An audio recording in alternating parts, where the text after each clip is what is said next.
اب اس کے اندر یہ اگلی حدیث میں پیش کر رہا ہوں، یہ پچھلی حدیث وہی ہے جو ابھی انہوں نے پیش کی۔ ہمیں حدیث بات بیان کی عمر بن عون نے، ان کا ہمیں خبر حشیم نے، انہوں نے ابو بشر سے، انہوں نے اکرمہ سے روایت کی، انہوں نے کہا کہ میں نے کسی شخص کو دیکھا جو مقام ابراہیم کے پاس تھا۔ اب اکرمہ کہتے ہیں، اکرمہ سے روایت، انہوں نے کہا میں نے کسی شخص کو دیکھا کہ جو مقام ابراہیم کے پاس تھا اور ہر جھکتے ہوئے اور اٹھتے ہوئے وہ تکبیر کہتا تھا، جب وہ کھڑا ہوا اور جب وہ بیٹھا تو اسی طرح ہوا۔ تو میں نے یہ بات حضرت عبداللہ بن عباس سے کہی کہ یہ کیسی اس شخص نے نماز پڑھی کہ جب بھی رکوع میں کرتا ہے کھڑا ہوتا ہے، جب بھی سجدہ کرتا ہے سجدے سے اوپر جاتا ہے تو اللہ اکبر کہتا ہے۔ حضرت عبداللہ بن عباس رضی اللہ تعالیٰ عنہ نے فرمایا اَوَلَيْسَتْ تِلْكَ صَلَاةَ النَّبِيِّ صلی اللہ علیہ وسلم، کیا وہ حضور کی نماز کی طرح کی نماز نہیں پڑھ رہا تھا؟ تو حضور کی طرح کی نماز حضور اس طرح کیا کرتے تھے، لا ام لک، تیری ماں نہ رہے، یعنی یہ کلمہ زجر و توبیخ کا ہے کہ تیری ماں نہ رہے۔ حضور کی نماز کا اسی طرح کی نہیں ہوتی تھی، جس کے بارے میں تو کہہ رہا ہے کہ میں نے ایک شیخ کو دیکھا کہ مقام ابراہیم کے پاس نماز پڑھ رہے تھے، جب بھی رکوع میں جاتے اللہ اکبر کہتے، اس کے بعد سجدے میں جاتے اللہ اکبر کہتے، اٹھتے اللہ اکبر کہتے، پھر سجدے میں جاتے اللہ اکبر کہتے۔ یہ تو حضور علیہ السلام کی نماز ہے، اور وہ سیدنا ابو ہریرہ رضی اللہ تعالیٰ عنہ سے جنہیں تو نے دیکھا ہے۔ اصل میں اب اس سے مسئلہ کیا نکلا؟ اس سے مسئلہ یہ نکلا کہ تکبیر تحریمہ تو واجب اور فرض ہے۔ جب شروع میں کہیں گے اللہ اکبر، شروع میں جو کہیں گے اللہ اکبر، وہ تو واجب اور فرض ہے، لیکن درمیان میں جو ہم تکبیرات کہتے ہیں وہ واجب اور فرض نہیں ہے۔ اگر وہ اصل میں کس لیے کہتے ہیں، ان کی حیثیت آپ یوں سمجھیے اس بسم اللہ کی مانند ہے جو کہ ہر سورت کے شروع میں لکھی ہوئی ہے، سوائے سورہ فاتحہ کے، اس میں اختلاف ہے۔ یعنی ہر سورت کے شروع میں بسم اللہ الرحمن الرحیم جو لکھی ہے وہ سورت کا جز نہیں ہے، بلکہ وہ فرق کرنے کے لیے ہے کہ پچھلی سورت یہاں ختم ہو گئی اور اگلی سورت اب شروع ہو رہی ہے، تو درمیان میں بسم اللہ الرحمن الرحیم لکھ دی گئی ہے۔ سورہ توبہ اور سورہ انفال کے مابین جو ہے وہ بسم اللہ الرحمن الرحیم لکھی ہوئی نہیں ملتی آپ کو۔ اس کی وجہ کیا ہے؟ وجہ یہ ہے کہ اس میں اختلاف ہے کہ یہ ایک ہی سورت کے دو نام ہیں یا یہ دو مختلف صورتیں ہیں، کیونکہ ان کا مضمون اتنا آپس میں ملتا ہے، ان کا مضمون آپس میں اتنا ملتا ہے کہ معلوم یہ ہوتا ہے کہ یہ در حقیقت ایک ہی سورت کے دو نام ہیں، انفال اور سورہ توبہ۔ تو اس لیے بسم اللہ الرحمن درمیان میں نہیں لکھتے یہ لوگ، ٹھیک ہے نا، کہ جب آپ پڑھ رہے ہیں تو پڑھتے چلے جائیے، کیونکہ اس میں اختلاف ہوا کہ ایک ہی سورت کے دو نام ہیں، جس طرح کہ کئی صورتوں کے دو نام ہیں، کئی صورتوں کے نام ہیں، اس طرح کئی کے نام ہیں۔ سورہ فاتحہ کے 27 نام آتے ہیں، سورہ شفا بھی ہے اور فاتحہ بھی ہے، ٹھیک ہے نا، تو یہ بہت سارے نام ہیں اس کے، اور کئی صورتوں کے کئی نام آتے ہیں، تو یہ بات ہے اکثر۔ تو پیارے ساتھیوں،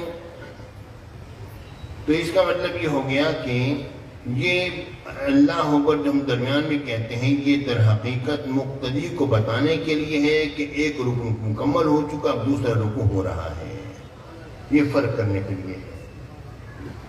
اگر کسی شخص سے اگر درمیان کی یہ تکبیر چھوٹ جاتی ہے تو اس سے نماز پر فرق نہیں پڑے گا، نماز اس کی ہو جائے گی، مگر تکبیر تحریمہ جو ہے وہ جناب علی وہ نہیں چھوٹنی چاہیے، اس کے بغیر نماز نہیں ہوگی۔ اب یوں سمجھ لیجیے کہ سورہ فاتحہ کی جو بسم اللہ جو ہے اس کے بارے میں لوگوں نے اختلاف کیا اور کہتے ہیں کہ یہ بسم اللہ الرحمن الرحیم جو ہے یہ در حقیقت سورہ فاتحہ کا جز ہے، ٹھیک ہے۔ احناف کہتے ہیں کہ یہ جو ہے یہ، اور وہ کہتے ہیں یہ مکمل آیت ہے۔ احناف کہتے ہیں اس کو مکمل آیت مت کہو، اس کو مکمل آیت مت کہو، یہ مکمل آیت نہیں ہے۔ اس کی وجہ کیا ہے؟ وجہ یہ ہے کہ جب انسان روزہ رکھتا ہے تو کوئی بھی چیز کھائے گا بسم اللہ الرحمن پڑھے گا، اور بسا اوقات ایسا ہو جاتا ہے کہ وقت نہیں ہوتا انسان کے پاس غسل کرنے کا اور کھانے کی ضرورت پڑ جاتی ہے، تو بسم اللہ کوئی مکمل آیت انسان نہیں پڑھ سکتا ہے۔ مثال کے طور پر عورت ہے، وہ پاک ہوئی اور جناب علی، لیکن غسل کرنے کی اس کو وقت نہ ملا اور روزہ اسے رکھنا ہے کیونکہ پاک ہو چکی، اب وہ کیا ہے بسم اللہ پڑھے بغیر کھانا کھائے، پڑھ کر کھائے. اور آپ کہتے ہیں بسم اللہ الرحمن الرحیم پڑھ کر کھائے، کیونکہ یہ مکمل آیت نہیں ہے بلکہ آیت کا جز ہے جو کہ سورہ نمل میں آئی ہے.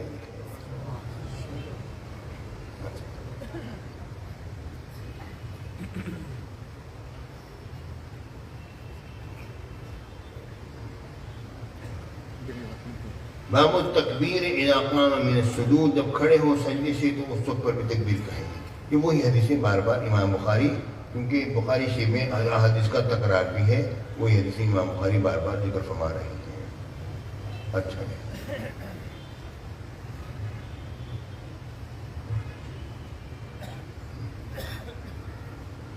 باب وضع الاکف علی الرکب فی الرکوع، کہ ہتھیلیوں کا یعنی کہ ہاتھوں کا جمانا گھٹنوں پر رکوع میں، اس بارے میں یہ باب ہے. حضرت ابو حمید نے اپنے ساتھی میں کہا کہ نبی مکرم صاحب صلی اللہ علیہ وسلم نے اپنے ہاتھوں مبارکوں کو اپنے گھٹنوں مبارک پر جمایا اور اس سے پکڑا، اور گھٹنوں کو اس طرح پکڑا. اور اس پر میرے خیال میں بحث کر چکا ہوں، یہ نہیں ہوئی. حضرت عبداللہ بن مسعود والی بحث نہیں ہوئی. اچھا میں ابھی یہاں پر حدیث آ رہی ہے، میں بھی ہمیں حدیث باغبین کی ابو البریق نے، ان کا ہمیں حدیث باغبین کی شعبہ نے، انہوں نے ابو یعفور سے روایت کی، انہوں نے کہا ہے میں نے سنا موسیٰ بن سعد سے کہ نماز پڑھی میں نے اپنے والد کے پہلو میں کھڑے ہو کر، تو میں نے تسبیح کی. اچھا اپنے دونوں ہاتھوں میں تسبیح کی اور میں نے دونوں ہاتھوں کو اپنے دونوں رانوں کے درمیان رکھا، تو میرے والد نے مجھے روکا اور کہا کہ ہم یہ پہلے کیا کرتے تھے، بعد میں ہمیں روک دیا گیا. اس کا مطلب کیا ہے؟ مطلب یہ ہے کہ نماز پڑھتے ہوئے پہلے یوں ہاتھوں کو یوں رکھا جاتا تھا، ٹھیک ہے نا، ہاتھوں کو یوں کیا جاتا تھا اور ان کو گھٹنوں کے درمیان رکھ لیا جاتا تھا، گھٹنوں کے اوپر نہیں رکھا جاتا تھا، گھٹنوں کے درمیان میں رکھا جاتا تھا ہاتھوں کو، اور اس کے بعد رکوع کیا جاتا تھا، اور رکوع کرنے کے بعد پھر جو ہے جناب علی انسان سمع اللہ لمن حمدہ بعد میں کہتا، ہاتھ چھوڑ دیا کرتا تھا. یہ طریقہ تھا شروع کا. اس کو تشبیق بھی کہتے ہیں اور اس کو تطبیق بھی کہتے ہیں. تو اس میں انہوں نے یہ کہا کہ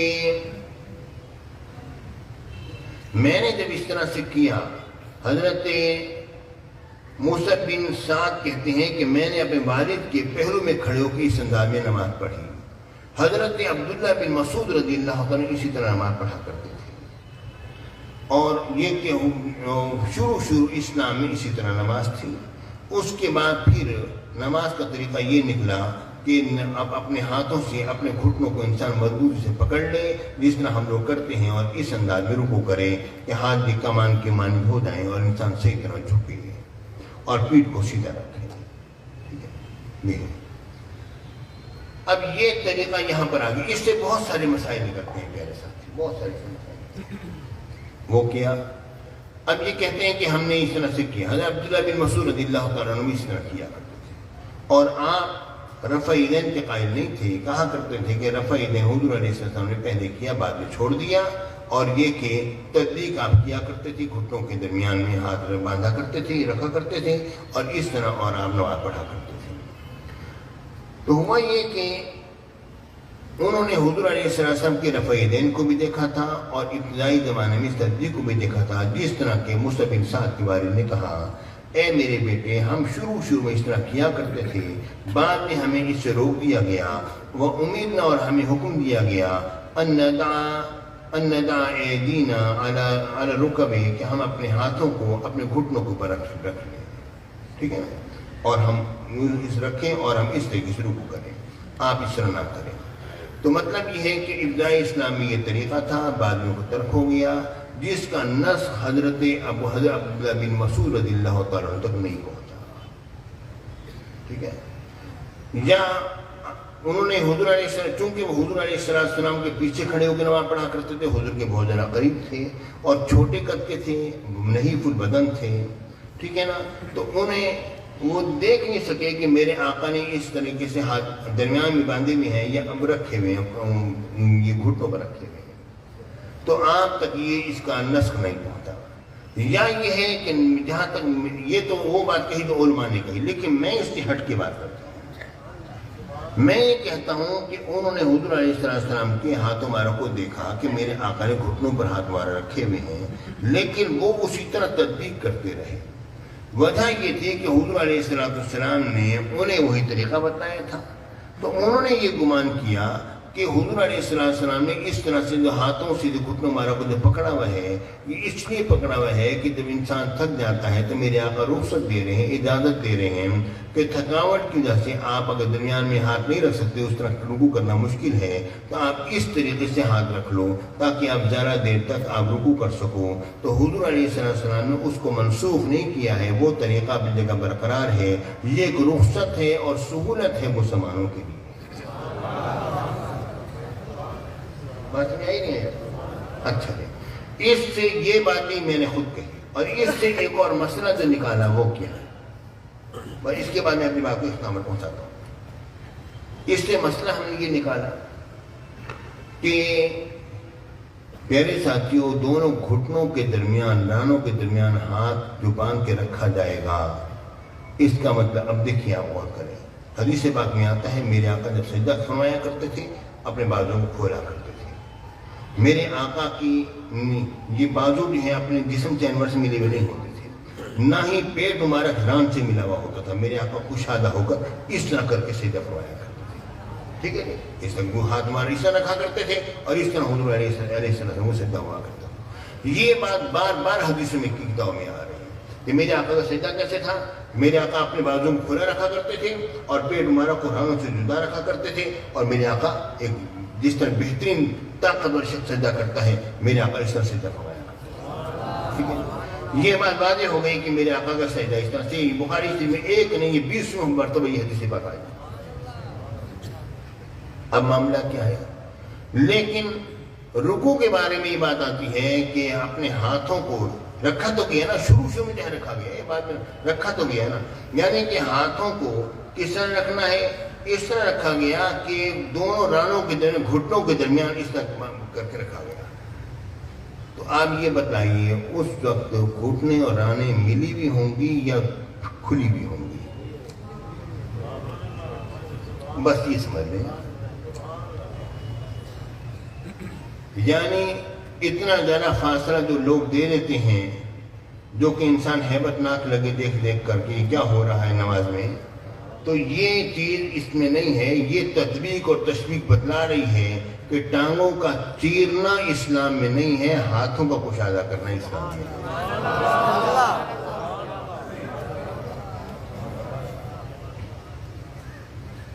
کیا خیال ہے آپ کا؟ حدیث پاک سے ثابت ہے، یعنی پہلے سے ہوا کرتا تھا، بعد میں کہا گیا نہیں اب گھٹنوں کو پکڑ لیں، یہ نہیں کہا گیا کہ ٹانگوں کو چیر لیں، یہ نہیں کہا گیا، گھٹنوں کو پکڑ لیں، یعنی پاؤں سیدھا نہیں رکھے رہیں، گھٹنوں کو پکڑ لیں مثلا۔ تو یہ دیکھیے اہل سنت کا احناف، طریقہ احناف جو ہے بالکل واضح ہے حدیثوں سے۔ بہرحال پیارے ساتھیوں، الحمدللہ میں ایک بات بس کہنا چاہتا ہوں کہ ہمارے نبی نے کیا کیا، ہمارے نبی نے کیا کیا۔ حضور نے کسی کو کچھ کہا، کوئی برا بھلا کہا، نعوذ باللہ معاذ اللہ، ہمارا نبی ایسا نہیں تھا، نہیں ہے ہمارا نبی ایسا۔ حضور نے تو ہمیں جب پیغام محبت دیا ہے، کیا دیا ہے؟ پیغام محبت دیا ہے۔ میرے آقا نے اگر دشمنوں پر اگر سختی بھی فرمائی، وہ بھی محبت کا پیغام تھا کہ جہنم کی طرف مت جاؤ، میری طرف آ جاؤ۔ جس نبی نے تمہیں کچھ نہیں کہا تم اسے کیوں کہتے ہو؟ حضور نے تمہارا کیا بگاڑا ہے؟ حضور تو بگڑیوں کو بنانے والے ہیں۔ حضور نے تمہارا بگاڑا کیا ہے جو کہ ایک ملک کا سربراہ اٹھ کر بات کر دے، کوئی بات نہیں بنتی۔ میرے ساتھیوں، حضور نے تو محبت کا پیغام دیا ہے۔ ایسی ذات، شفیق، رحیم، انتہائی مہربان ذات، حلیم ذات، میٹھی ذات، پیاری ذات، جس نے کہ ہمیشہ پیغام محبت دیا ہے۔ اس نے تو کسی کو کچھ نہیں کہا، تم کیوں اسے کچھ کہتے؟ ہمارا کام کیا ہے؟ تحفظ ناموس رسالت۔ رب العالمین ہم پر کرم فرمائے، اور میں یہ دعا کرتا ہوں یہ وہاں پر جو معاملات ہو رہے ہیں اللہ کرے طے پا جائیں، اور اللہ تعالی ہمارے مسلمانوں کا دونوں طرف سے خون اللہ تعالی بچائے، اور سب کو اللہ تعالی خیر فرمائے۔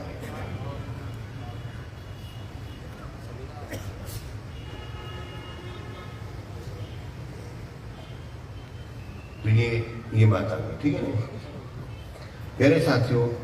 تکبیر تحریمہ کے دوران کے ہاتھ کانوں تک ہی رہیں، کیا تکبیر مکمل ہونے کے بعد ہاتھ نیچے لے آئے؟ پیارے ساتھیوں، بات اصل میں یہ ہے کہ جب انسان تکبیر تحریمہ کہے گا تو ہاتھ جب اٹھائے گا کہے گا اللہ اکبر، یہ کہہ کر، ٹھیک ہے نا، اور یہ جب ہو گیا اس کا کام، اور اس کے بعد پھر ہاتھ باندھ دے گا۔ اللہ اکبر کے اوپر ہاتھ جو ہے کانوں پر ہونے چاہیے، اس کے بعد اپنے ہاتھوں کو باندھے گا، ٹھیک ہے؟ تو یہ ہے تو، اور لیکن لوگوں نے کہا کہ نہیں، پہلے اپنے ہاتھوں کو یہاں پر لے آئے، رکھے، اور اس کے بعد پھر کہیں اللہ اکبر کہتے ہاتھوں کو نیچے لے کر جائے، ٹھیک ہے؟ اور باقی تمام کی تمام تکبیرات اسی طرح ہی ہے کہ جب انسان اللہ اکبر کہتا ہے تو کہتا ہوا وہ نیچے آتا ہے، کہتا ہوا وہ اوپر جاتا ہے، ٹھیک ہے نا؟ اب اس میں اختلاف ہے کہ یہ تکبیر تحریمہ جو ہے شروع کہاں سے ہو رہی ہے؟ کانوں تک ہاتھ لے کر جانے سے شروع ہو رہی ہے، یا کانوں تک ہاتھ پہلے پہنچ گئے اس کے بعد سے شروع ہو رہی ہے؟ تو پیارے بھائیوں، صحیح موقف یہ ہے کہ کانوں تک ہاتھ انسان پہلے لے کر آئے گا، اور اس کے بعد پھر اللہ اکبر کہتے ہوئے ہاتھوں کو نیچے لے کر آئے گا،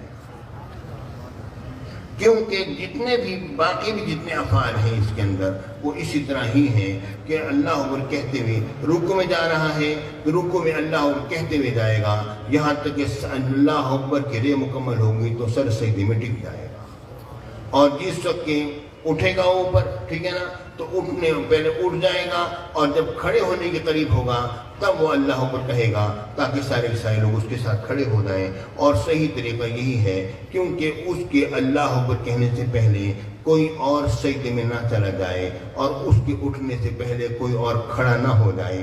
وجہ یہ ہے کہ جو شخص امام کے سجدے میں جانے سے پہلے، سر اٹھانے سے پہلے جس نے سر کو اٹھا لیا، اس کا سر اور اس کا چہرہ کہیں گدھے کے سر یا اس کے چہرے کی مانند نہ ہو۔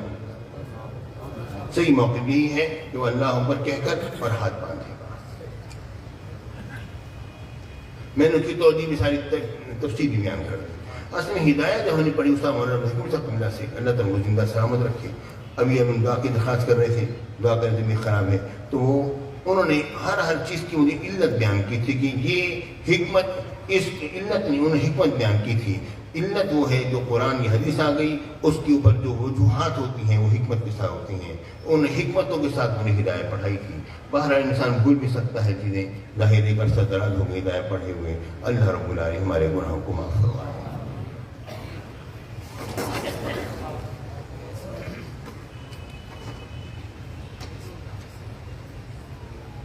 ماشاءاللہ درود 1,54,871 مرتبہ حافظ محمد صادق حسین سیدی صاحب جناب پیر والا خان بیرہ بڑے عرصے بعد درود آیا ماشاءاللہ، اور اسی طرح قاری محمد ماجد سیدی صاحب کی طرف سے مدرسہ غوثیہ فریدی دارالقرآن یہ 10 والی النگ دولے کے ملتان سے 4,39,000 ماشاءاللہ درود پاک آیا۔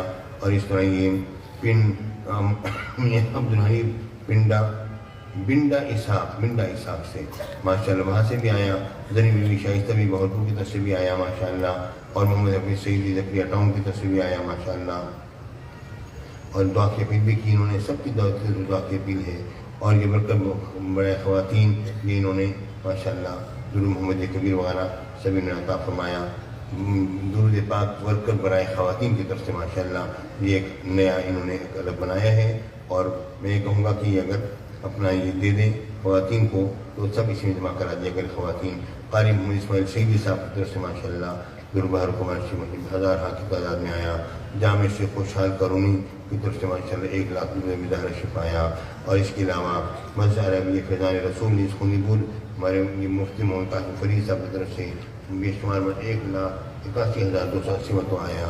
اور جامعہ اسلامیہ عربین معلوم عائشہ کے تحریر ملتان سے آیا تو ماشاء اللہ یہ بچوں نے 1500 مرتبہ درود محمد کبیر، درود بہار حسین جوال 15000 مرتبہ، درود بیدار سے 50000 مرتبہ، درود بہار کمشی 50000 مرتبہ، درود مفتاح الخدر 5 لاکھ مرتبہ، اور درود بہار کمال شریف جو ہے یہ یہاں پر محفل کا بھی مدارس کا نہیں آیا، لکھا ہے نہیں ہے